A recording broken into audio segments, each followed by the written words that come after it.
Welcome once again to Thought for November the 6th.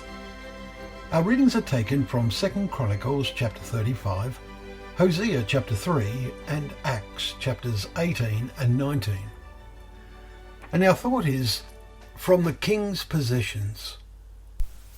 Our Chronicles reading today tells us of how a Passover celebration was organised by King Josiah, and that no Passover like it had been kept in Israel since the days of Samuel the prophet. And Josiah was highly thought of, but 13 years later he got unwisely involved in a conflict between Assyria and Egypt and was fatally wounded. There was great sadness. Jeremiah also uttered a lament for Josiah in 2 Chronicles 35 verse 25. Jeremiah must have been a young man then.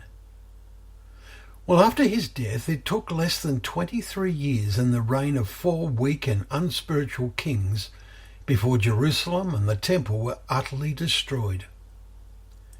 Is there an underlying reason for this collapse of spirituality?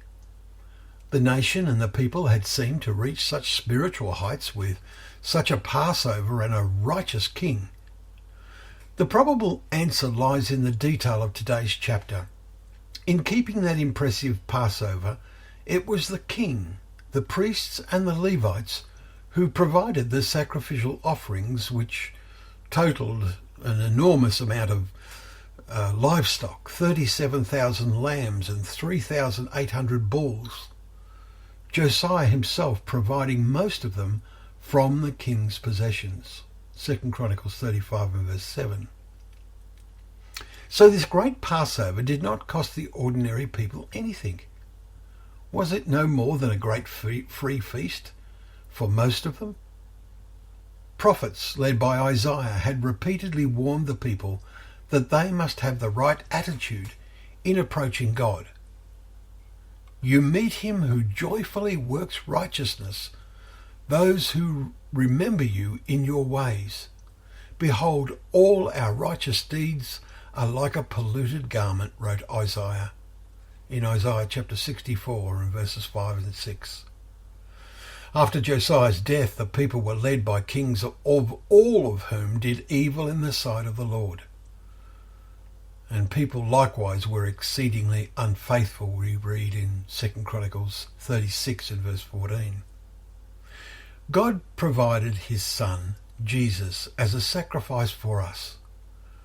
Do we fully appreciate this? Does it affect our conscience, our hearts? If our appreciation is only intellectual, a ritual in which our heart is not meaningfully involved, the final outcome will be as great a disaster as it was in those days. Thank you once again for joining us for Thought for the Day, where together we can open up the pages of God's Word, remembering that they are a lamp to our feet and a light to our path.